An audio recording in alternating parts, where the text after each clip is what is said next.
ओम शांति। 1 जुलाई 2026। बाप दादा के मधुर महावाक्य। मीठे बच्चे, सारी दुनिया को शांति देना एक बाप का ही काम है। इसलिए कहते हैं हे शांति देवा, तो प्राइज भी बाप को मिलनी चाहिए। प्रश्न, कौन से बच्चे बाप को पूरा पूरा फॉलो कर सकते हैं? उत्तर, जो बाप के समान पावन बनते हैं वही पूरा पूरा फॉलो कर सकते हैं। दूसरा, जो पक्के आशिक बने वही मुझ माशूक को फॉलो कर सके। ऐसे आशिकों को ही मैं साथ ले जाता हूँ। इसलिए शास्त्रों में दिखाते हैं गऊ का पूंछ पकड़ने से पार हो जाएंगे। अब यहाँ गऊ की या पूंछ की तो बात ही नहीं है। गीत, तू प्यार का सागर है। ओम शांति। बाप दादा दोनों है ना। अब यह तो बच्चे जानते हैं कि आत्माओं का बाप शिव बाबा है। यह भी तुम जानते हो कि मैं पतित पावन हूँ, मैं निराकार हूँ, तुम भी निराकार हो, शांत स्वरूप हो। निराकार बाप भी शांत स्वरूप है, आत्मा भी शांत स्वरूप है। आत्मा का स्वधर्म है ही शांति। तुम्हारा निवास स्थान है शांति धाम। जब यज्ञ आदि रचते हैं तो कहते हैं शांति देवा, क्योंकि शांति का सागर तो वह परमात्मा है। सारी दुनिया को शांति देने वाला वह बाप है। ऐसे बहुत हैं जिसको शांति के पीछे प्राइज मिलती है। कभी किसको प्राइज मिलती है तो कहेंगे यह शांति स्थापन करने के निमित्त बने हुए हैं। इसमें बड़ों बड़ों के नाम लेते हैं। अब शांति तो चाहिए सारी दुनिया में, नहीं तो अशांत में रहने वाले औरों को भी अशांत करेंगे। यह है ही रावण राज्य। रावण दुश्मन है ना, राम को दुश्मन नहीं कहेंगे। राम की कभी एफिजी नहीं जलाएंगे, ना त्रेता वाले राम की, ना परमपिता परमात्मा की। राम राज्य तो सब चाहते हैं, परंतु राम राज्य किसको कहा जाता है यह भी कोई नहीं जानते। सिर्फ कहते हैं नई दुनिया हो, नई दिल्ली में राम राज्य हो। नई दिल्ली कहते हैं, नाम तो बहुत रखे जाते हैं। दिल्ली सबकी कैपिटल रहती है। दिल्ली ही परिस्तान था। राधे कृष्ण को भी वहाँ ही दिखाते हैं। यह दोनों ही मुख्य प्रिंस और प्रिंसेस हैं। सिर्फ दोनों नहीं हैं, जरूर और भी होंगे। 8 राजाई तो गाई जाती है, बुद्धि से काम लेना है। सतयुग में जरूर राजाई और भी होगी। यहाँ भी देखो कितनी राजाई है, वृद्धि होते होते ढेर हो जाते हैं। फलाने फलाने गांव का महाराजा, छोटे छोटे गांव भी बहुत है ना। सतयुग में इतने थोड़े ही थे, वहाँ तो लक्ष्मी नारायण का ही नाम बाला है। 2500 वर्ष उन्हों का राज्य चला है। मनुष्य कहते हैं लाखों वर्ष हुए। विचार की बात है। यह है आत्माओं के लिए भोजन। बाप यह रूहानी भोजन देते हैं तुम्हारी बुद्धि को, आत्मा को। अब तुम्हारी बुद्धि का ताला खुला है। ऋषि मुनि आदि सब कहते थे हम रचता और रचना को नहीं जानते हैं। अब तुम बच्चे ऐसे नहीं कहेंगे। तुम तो रचता और रचना के आदि मध्य अंत को जानते हो। तुम अपने 84 के चक्र को जान गए हो। आदि में तुम देवी देवता थे, फिर मध्य में रावण की प्रवेशता होने से विकारी बन गए हैं। अब है अंत। तुम जानते हो अभी पुरानी दुनिया का विनाश हो, फिर आदि होगी। आदि में होगा राम राज्य, मध्य से रावण राज्य शुरू होता है। अब रावण राज्य पूरा हो, फिर राम राज्य शुरू होगा। नर से नारायण बनना है ना। यह है सत्य नारायण की कथा। तुम जानते हो सर्वशास्त्र में शिरोमणि श्रीमद् गीता है। श्रीमत मिलती है श्रेष्ठ बनने के लिए। श्री कहते हैं श्रेष्ठ को। बच्चे जानते हैं एक गीता शास्त्र है जिसे देवी देवता धर्म का शास्त्र कहा जाता है, जिससे देवता धर्म की स्थापना होती है संगम पर। सतयुग में तो कोई पतित होते नहीं जो पावन बनाए। अब तुमको बाप समझाते हैं गीता को पतित पावनी कह नहीं सकते। गीता द्वारा पावन नहीं बन सकते हैं। गीता के भगवान को पतित पावन कहते हैं। यह अच्छी रीति याद करो। गीता है आदि सनातन देवी देवता धर्म का शास्त्र।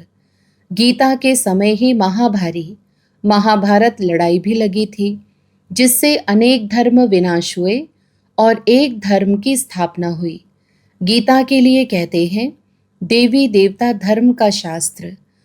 गीता के समय ही महाभारत लड़ाई भी लगी थी, जिससे अनेक धर्म विनाश हुए और एक धर्म की स्थापना हुई। गीता के लिए कहते हैं देवी देवता धर्म का शास्त्र। ब्राह्मणों का शास्त्र नहीं कहते हैं। ब्राह्मणों का नाम गीता में है नहीं। परमपिता परमात्मा ही आकर ब्रह्मा द्वारा इन सभी वेदों शास्त्रों आदि का सार बताते हैं। अब तुम समझते हो सतयुग में तो ब्राह्मण होते नहीं, वहाँ है लक्ष्मी नारायण देवताएं। ब्रह्मा के बाद है विष्णु। चित्रों में भी दिखाया है ब्रह्मा द्वारा स्थापना विष्णुपुरी की। ब्रह्मा और विष्णु इकट्ठे तो नहीं होंगे। ब्रह्मा द्वारा देवी देवता धर्म की स्थापना होगी। यह डिटेल में समझने की बातें हैं। अभी तुम बच्चे शिव बाबा से स्वर्ग का वर्षा लेते हो। हकदार ठहरे ना। मुख्य धर्म शास्त्र है 4। श्रीमद् भगवद गीता है नंबर 1 शास्त्र, जिससे नंबर 1 धर्म की स्थापना होती है। फिर होते हैं इस्लामी बौद्धि। एक गीता ही है जिसमें श्रीमद् भगवद गीता लिखा हुआ है और कोई शास्त्र में श्रीमत नहीं है। श्रीमद् इस्लामी व श्रीमद् बौद्धि शास्त्र नहीं गाया जाता। श्रीमद् भगवद गीता है ही एक। उससे कौन सा धर्म स्थापन किया? आदि सनातन देवी देवता धर्म की स्थापना हुई और स्थापना होती है अंत में। यह समझने की बातें हैं। अभी बाबा हमको टीचर के रूप में पढ़ाते हैं। यह बुद्धि में रहना चाहिए। बाबा हमारा बाप है और टीचर भी है। बाबा पढ़ाई से सर्व की सद्गति करते हैं, तो सतगुरु भी ठहरा। बाप को सभी याद करते हैं। अब गीता में श्री कृष्ण का नाम डाल दिया है। वह तो ज्ञान का सागर है नहीं। उनको ज्ञान के सागर बाप ने ऐसा बनाया है, तो वह टीचर भी है। यहाँ तुम नई बातें सुनते हो। शास्त्र आदि तो बहुत पढ़ते सुनते आए। अब तुम बाप द्वारा डायरेक्ट सुनते हो। आगे सब शरीरधारी मनुष्यों द्वारा सुना था। अभी तुम समझते हो हम आत्मा असल में अशरीरी थे, पीछे फिर शरीर धारण किया है। बाबा भी अशरीरी है। शिवलिंग बनाते हैं ना, आत्मा शरीर द्वारा उनको पूजती है, पुकारते भी है, हे परमपिता परमात्मा आकर हम पतितों को पावन बनाओ। लिंग की पूजा करते हैं, परंतु यह थोड़ी समझते हैं कि यह पतित पावन बाप है जिसको हम पुकारते हैं। शिव भगवान है, ईश्वर है, बस ऐसे ही याद करते हैं। उनको बाबा कहें तो बुद्धि में आए कि बाबा से वर्षा मिलना चाहिए। हमको वर्षा मिला है तब हम पूजते हैं। भारतवासियों को वर्षा मिला जरूर है, कब मिला यह भूल गए हैं। अब तुम बच्चे समझते हो। बच्चे कहते हम बाबा के पास आए हैं। शिव बाबा ब्रह्मा तन में आकर समझाते हैं। त्रिमूर्ति का नाम बाला है, त्रिमूर्ति मार्ग नाम भी रखा है। बाप की महिमा बहुत है। गीत में भी सुना प्यार का सागर है, सर्व का सद्गति दाता है, सर्व को सुख शांति देने वाला है, सर्व का दुख हरता सुख करता है। बहुत प्यारा है ना। उनसे प्यारी चीज कोई और होती नहीं। जो बाप स्वर्ग का मालिक बनाए वह जरूर प्यारा होगा ना। वह है बेहद का बाप। कहते हैं बच्चों मेरे से स्वर्ग की बादशाही मिलती है ना। तुम आत्माएं भाई भाई हो। अभी बाप द्वारा सुन रहे हो। सभी आत्माएं बाप को याद करती हैं, बाबा हमको आकर पावन बनाओ। अब आत्मा कहती है बाबा आया हुआ है पावन बनाने। कहते हैं बच्चों 5000 वर्ष पहले तुमको पावन बनाने आया था। अब मुझ बाप को याद करो तो तुम्हारे विकर्म विनाश होंगे और तुम्हारे सब दुख दूर हो जाएंगे। पुकारते भी हैं हे पतित पावन आओ, अथवा तालियां बजाते रहते हैं, रड़ियां मारते रहते हैं, पतित पावन सीताराम। तो खुद पतित ठहरे ना। यह है ही नर्क। इसको रौरव नर्क कहा जाता है। गरुण पुराण में तो रोचक बातें बहुत लिख दी हैं कि यह करने से यह बनेंगे, यह होगा। फिर कह देते गऊ का पूंछ पकड़ने से स्वर्ग में चले जाएंगे, ऐसा कुछ लिखा हुआ है। अब जानवर की तो बात नहीं, तुम गौ माता हो ना। तुम्हारी पूंछ अथवा तुम्हारी पीठ जब तक कोई ना पकड़े तब तक रास्ता मिल ना सके। पूंछ तो है नहीं, कहते भी हैं तुम्हारी पूंछ पकड़कर तर जाएंगे। अब यहाँ पूंछ तो पकड़ना नहीं है, परंतु फॉलो करना है। सन्यासियों के फॉलोअर्स तो बहुत है, परंतु फॉलो करना अर्थात पवित्र बनना। तुम तो सच्चे सच्चे फॉलोअर्स हो। शिव बाबा कहते हैं मैं आया हूँ तुम सबको वापस ले जाने। तुम मुझे याद करो तो तुम्हारे पाप भस्म हो जाएंगे। पावन बनने बिगर फॉलो कर नहीं सकेंगे। शिव बाबा को पूरा फॉलो करना है। तुम यहाँ बैठे हो फॉलो करने के लिए। भक्ति मार्ग में भी मुझे याद करते आए हो। तुम जानते हो आत्मा आशिक है, परमात्मा माशूक है। आत्माएं उनको याद करती हैं और वह आए हैं लेने लिए। कहते हैं मुझे फॉलो करो तो तुम्हारे को साथ ले जाऊंगा। कैसे फॉलो करो वह भी समझाते हैं। मैं हूँ पावन, तुम हो पतित, तो जरूर पावन बनना पड़े, जरूर फॉलो करना पड़े। विकारी तो फॉलो कर ना सके। फॉलो करने के लिए मेरे समान पवित्र बनो। क्या मैं पतितों को अपने साथ शांति धाम ले जाऊंगा? इतने सब मनुष्य भक्ति तप दान पुण्य आदि करते हैं मुक्ति पाने के लिए, क्योंकि यहाँ दुख है और चाहते हैं हम अपने घर वापस जाएं।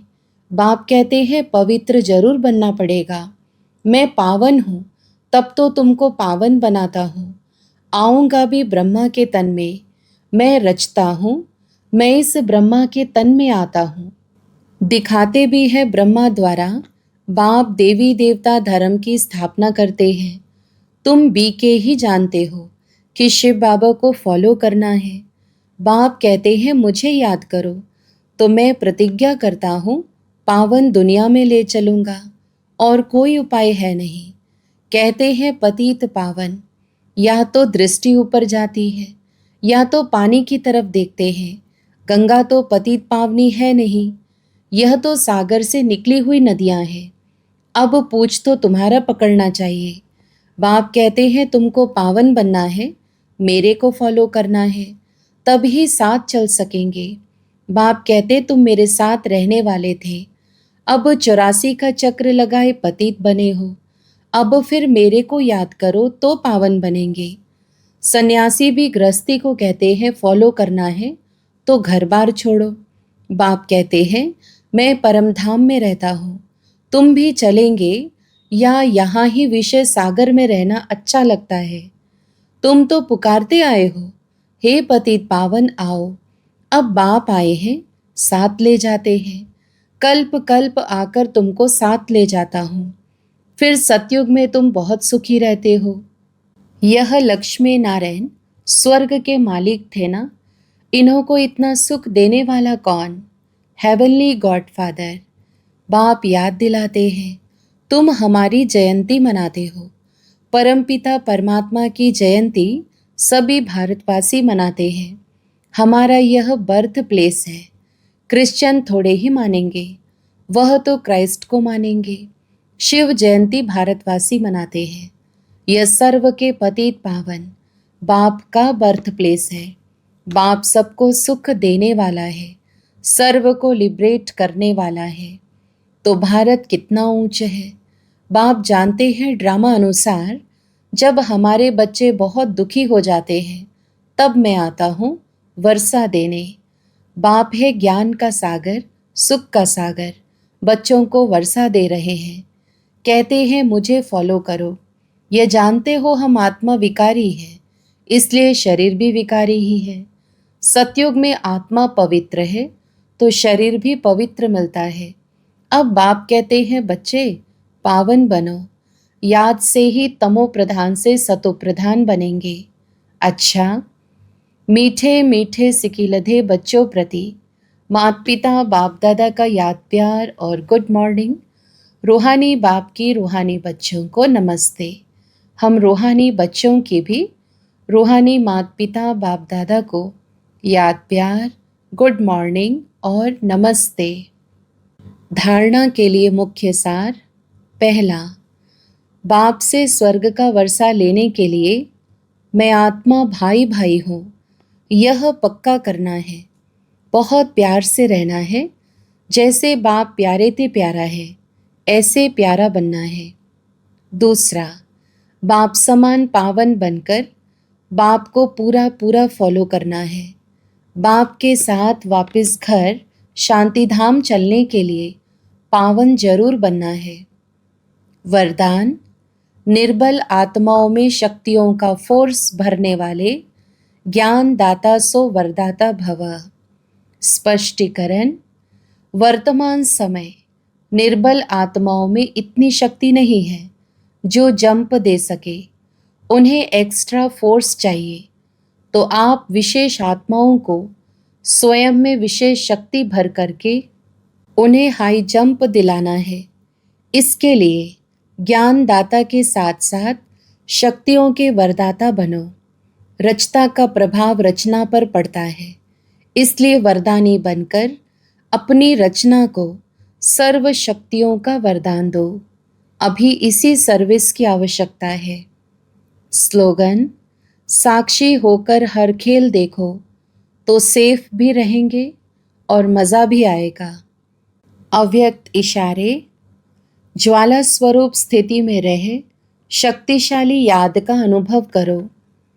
आप महान तपस्वी आत्माएं ज्वाला रूप शक्तिशाली याद द्वारा प्राप्ति के किरणों की अनुभूति करो और कराओ।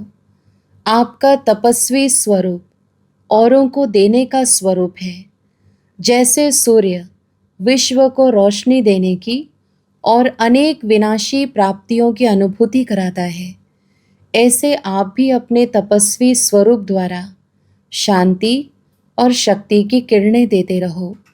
अच्छा, ओम शांति।